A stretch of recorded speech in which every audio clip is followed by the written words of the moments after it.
this isn't like for an ascetic or, you have to renounce all your worldly possessions. This is something practical. So I felt that when I read the book, and then I felt that he embodies that. This is your first visit to Kanha Shanti Vanam. What's it been like? What do you think of the campus? I think it's incredible. I can't believe that 6 years ago there was nothing here, and now it's this thriving neighborhood. I mean, it's a neighborhood. It's a community. I had no idea what to expect, but this still exceeded my expectations. Wow. Well, and also in your time here, you've had the chance to interview Daaji twice. Yes. What was that like? What was meeting Daaji like? Well, it was wonderful. So my questions were a little more open-ended. They weren't specific to the book, or so I felt like we really connected also because I mentioned to him that my father was a pharmacist, and of course he has, in his past as a pharmacist. So it felt very warm and very lovely, and of course an honor to be able to have his time like that twice. And so yeah, it was a complete delight. Wow. And the book, of course, you were talking about was Spiritual Anatomy. Yes. Which you read. Yes. And what are your thoughts on that book? Well, I felt like it, and he and I talked about this, it's like a roadmap. You don't have to know how you're going to get where you're going because he lays it all out. And I felt like that made it very practical. And I am, before this, unfamiliar with heartfulness. So I come in really knowing nothing other than I'm a seeker.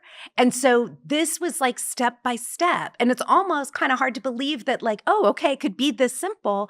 And when we spoke, he was saying it's this simple. It's not esoteric, and it's not only for, some rare person who can live in the Himalayas. Like this is something anybody could do. And he even made the point, he made it again last night, that this is for when you have an ordinary, normal life. This isn't like for an ascetic or, you have to renounce all your worldly possessions. This is something practical. So I felt that when I read the book, and then I felt that he embodies that for people to learn it.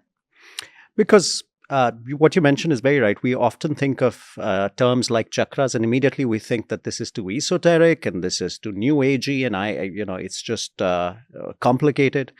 But did you think? Did you get a familiarity with all these concepts by reading Spiritual Anatomy? Yes. I mean, some of it I had heard of chakras before because we have this concept of the chakras, but I hadn't known about this kind of positioning of the chakras. That was completely unfamiliar.